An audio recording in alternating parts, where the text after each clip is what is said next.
Okay, Draft Buddy intro tutorial back for 2025. Had this out last year and it's improved and pretty useful, I would say. So I wanted to give a full screen share tutorial here. Try to make it as quick as possible, but if you're going to use it, I would recommend really watching this closely so you kind of know um, the best ways to use it. So what it is a Google Sheet that lets you type in the results of your draft as you go, and then it gives you all kinds of helpful stuff from there. It is based on NFBC ADP names, positions, just because it's January and nobody else, you're not seeing like Yahoo fancy baseball drafts, or maybe there's some stuff going on Fantrax. I think that's kind of the second one, but NFBC is kind of my focus, and it just gives us a nice way to get pretty much every player imaginable. So that's where we're at. So if you're wondering about where the ADP or positions are coming from, that's where it's coming from. Projections are going to be my own. Eventually, we'll have some other stuff in here, but all the calculations and everything are based on my own projections, which is nice because I don't have to worry about crediting or stealing from anybody else. So here's for the first tab is the draft. This is the only place that you're going to do any typing. Please keep that in mind. And what you're going to want to do is I will only share this as view. So you're not going to be able to go in and open the link that I give in the Substack and type right in there because, I just, obviously that's just obvious. I don't even need to explain that.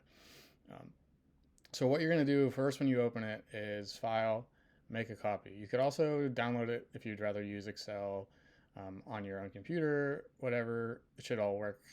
Yeah, it'll all work just the same. So either download or make a copy. I've done that over here, and I'll show you one of the drafts I've done, but let's just show you first of all how to do this. So it's nice because we get a pull down menu now for the players.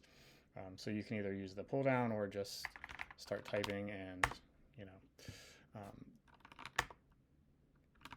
you see stuff start to populate. So let's put in, let's just put in a picture here to show that. All right, so as you go, there's going to be 3 versions of this at least: 10 teams, 12 teams, and 15 teams. I guess if some people ask me for like 14 team one, I guess I can do that. It's not too much of a extra work. So what you'll see first of all is the projections for each. It might actually be helpful to hide this. None of this stuff is all that useful to you to see the projections as you go. The places you'll want to look are elsewhere, but you can see that like for Witt, there's not going to be any pitching projections, obviously. The one thing to watch here is for this check mark.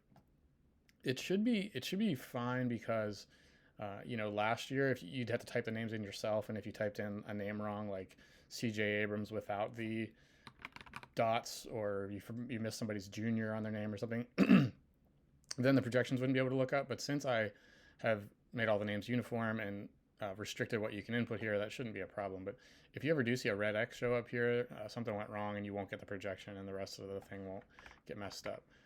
Another new thing here, first of all, you can see the ADP, and you can kind of see, I don't know, just for fun, really, somebody, say in this hypothetical draft, like this Skubal guy, Team 4 took Skubal, and that was 8 picks above his ADP, and it kind of shows you that there. I don't know, just to make you feel good about getting some green here, right? Like if you go, if you get Jordan Alvarez in the 12th round or something, you're going to get that nice 127, something crazy, obviously, there, but.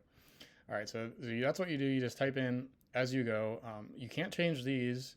You're just going to have to know what team you are in the draft order. This, again, this won't work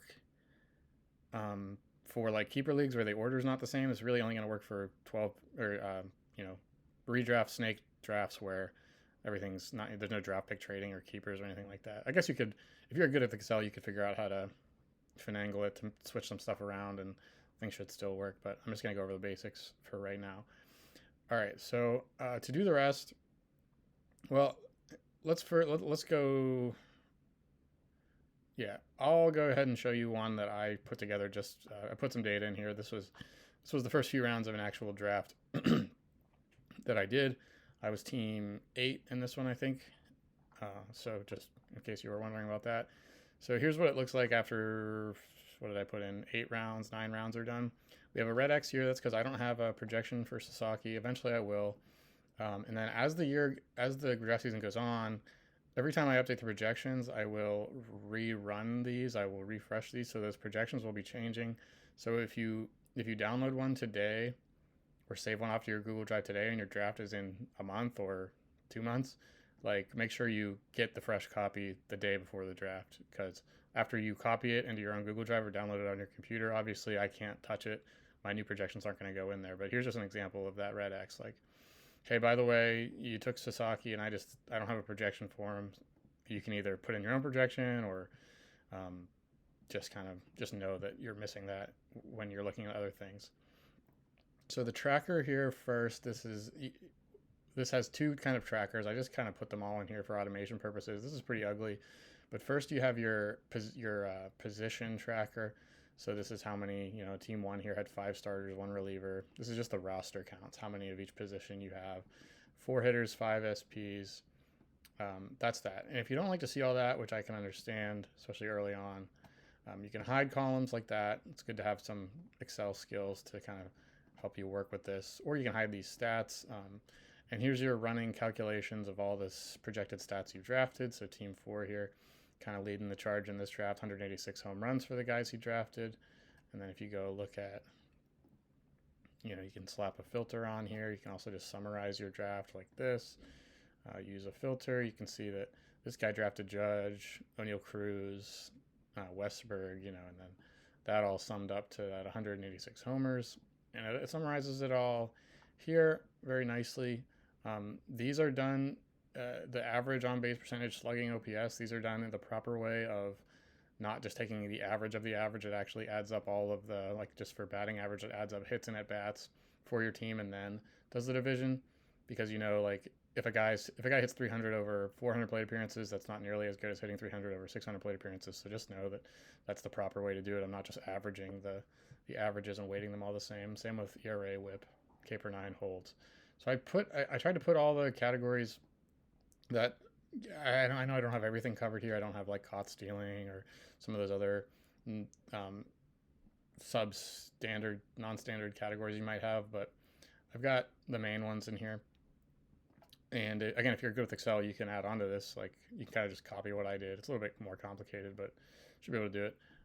Again, if you change a name here, it's going to break everything. Do not change any of these team names unless you're willing to change them everywhere, right? Like if I change this, say I'm team 6 and I change my name to that, it's gone because the lookup here is looking for John in this column and it's not finding it. But if I changed, so I could go change everywhere it says team 6 to John, and then some of that will start coming back. Now I have Soto's here, but just don't touch them for now unless you want to go change every single name. Get that back to normal. All right, another cool thing I was able to figure out this year is here's the ADP data. I'm going to zoom out on this. What this does is it shows you who's available, who's kind of creeping up, who's available. You can kind of monitor this as you go. Like if other people are drafting by the same kind of ADP as you can kind of take a guess on who will be around next round or something like that. What it does here is it looks to the draft, and if the guy is available, it'll put a Y here, as you can see, or an N there if they're not. And then I was actually able to figure out how to color the whole row. So anybody that's red here is not available for you. So you can just keep that Y filter on and keep going from that. The one thing is that the filter doesn't automatically update. So let's say somebody came around and took Hunter Brown with this next pick. Then you go back to the ADP. You're going to have to go re-hit this filter because he doesn't automatically go away. But you see it turned red, so you can know he's not available there. So now you can see, like, okay, who's the best available by ADP? What you have here is early and late. So this is the 25th and 75th percentile draft picks so far. And these will be updated as I update ADP throughout the drafting season. So this is like, if I definitely want to get this guy, I'm looking around 105. If I'm trying to get him, pick 105. That's kind of the time where it's time to get him if I want to make sure I get him. And this is kind of more or less, if I want to wait, this is kind of the pick that I'm thinking I can wait for, right? So Gray goes between 105 and 127. You can kind of just use that range as help you to make your decision on whether to wait or whether to be aggressive or whatever. fall rate, this is the percent of drafts on the NFBC draft champions in 50s that the guy has fallen 2 or more rounds in using a 12-team draft. Keep in mind, that's the same for the 10-team and the 15-team file. It still uses 12 picks to make one round. So Sonny Gray in 7.2% of drafts has fallen 24 picks or more past his 117 ADP. So if you're wanting Bichette a little bit and you're at like pick, 145 or so, and you can see this, 10% chance that, I can wait 2 rounds. So maybe I'll just wait 1 round and see like that. The other example of that would be Matt Chapman, right? Like he's at 136. If I want him and it's pick 135 and I got a ways to wait for my next round, like less of a chance that he's going to be there. This is mostly useful in NFBC 50 round drafts because home leagues are going to be much different. Like I don't know how much stock you can really put into these numbers in your home league, but maybe it does help a little bit. Some of it makes sense. Like some people are going to buy into Kikuchi and some people are not. Like he kind of was pretty bad until the second half of last year or whatever. Maybe people aren't buying that and he can tend to fall a little bit more, while the more like steady guys kind of know who you have with Vinny Pasquantino or whatever. Everybody pretty much figures those guys out and those numbers will be a little bit lower consistently. So it's cool stuff like that. You have your injury guys. Like the reason for this, keep this in mind. The reason that Zach Neto has 35% here is because there were drafts before we even found out that he might miss the beginning of the season, and then since then he's been falling. So some of this ADP data is kind of misleading a bit. Okay, here are my projections. You can see, and again, all of these have this column about available, so you can always just filter it to the guys that are available, and this gives you the full projections and the auction value of the guys available. So you can go see right now Christian Yelich is John's Model's best available hitter in a 5x5 roto league. Keep that in mind. These numbers are based on 5x5 runs, homers, RBIs, steals, batting average leagues. And same with pitcher projections. Again, data, create a filter, select yes, sort by that, and see that too. Again, as I said before, I don't. If you're really just using my advice, if you're confident enough to do that, I would use my pitcher rankings rather than my pitcher projections, and you can rely much more on my hitter projections. The hitter projections are just better; they're just more accurate. Pitching projections can be weird and they're tough, and it's just something haven't quite fully figured out yet.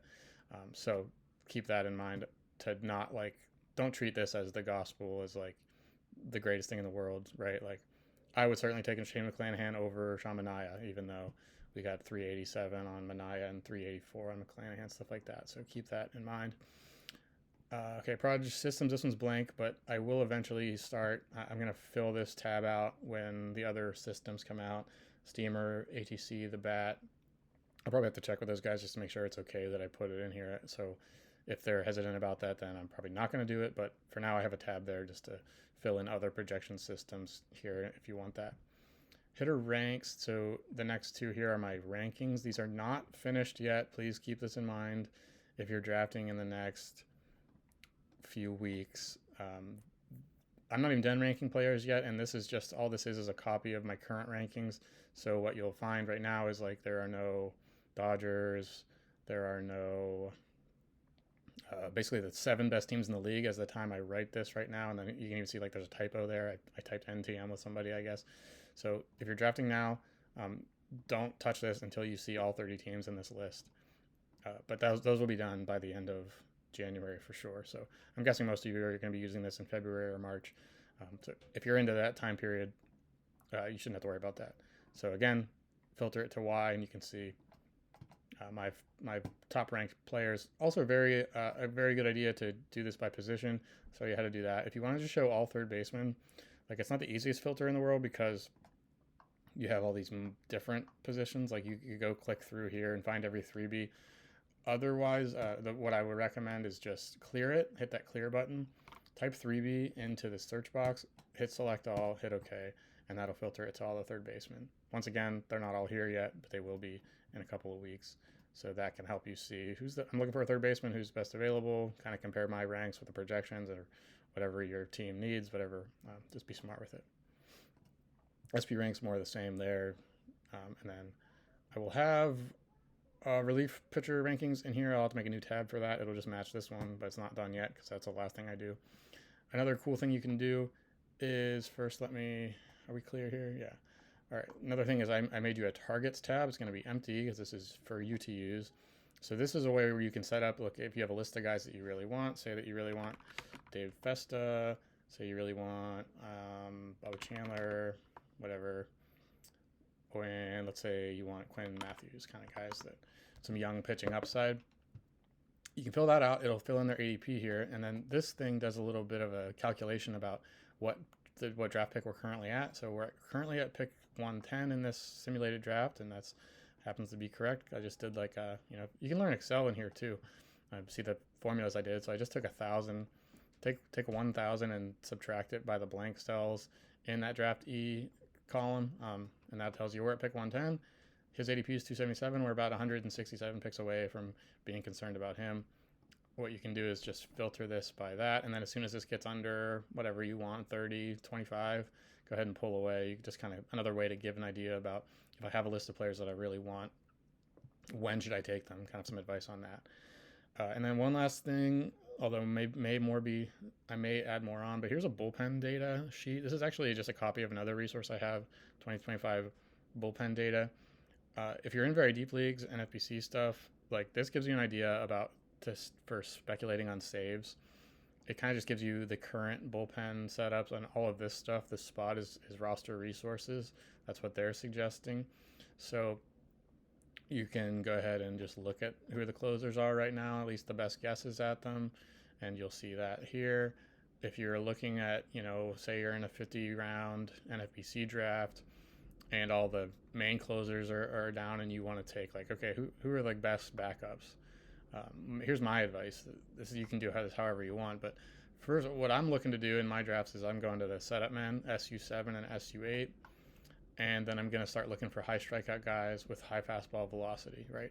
I don't really think Tyson Miller, with his 90-mile-an-hour fastball and 21% K rate, is going to turn into a closer. So you can kind of go rely on that. AJ Puck checks the box, 96-mile-an-hour fastball, 31% K rate. Brian Abreu, obviously, Prelander Baroa, some just ways to speculate on some closers, or even maybe just if you're in a holds league, maybe these guys are, if you're looking for the holds, maybe these guys will be a little bit more reliable, and maybe the ratios will be better if they have a higher strikeout rate. I believe all these numbers are from, I think it's the last two seasons, 2023 to 2024, but I could be wrong about that. Going to be plenty of, some blanks. If the names are wrong, sometimes I'll miss a stuff plus like that guy, but I'm not going to go crazy making sure I have every freaking number available on here, but if there's anything really wrong, let me know. But just another little add-on here that you can kind of track bullpens and make some speculations on that. Some more general advice. I like seeing this stuff, but I'm not going over the top about it. I'm not making draft decisions based on this because the projections are often wrong. And after you start filling out your bench, right? You don't really.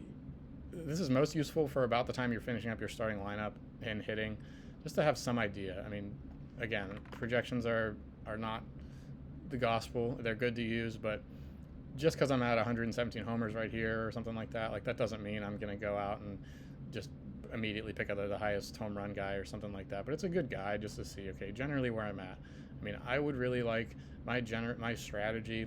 I want to be green here, just give me the homers, the steals, and I want to have a low whip.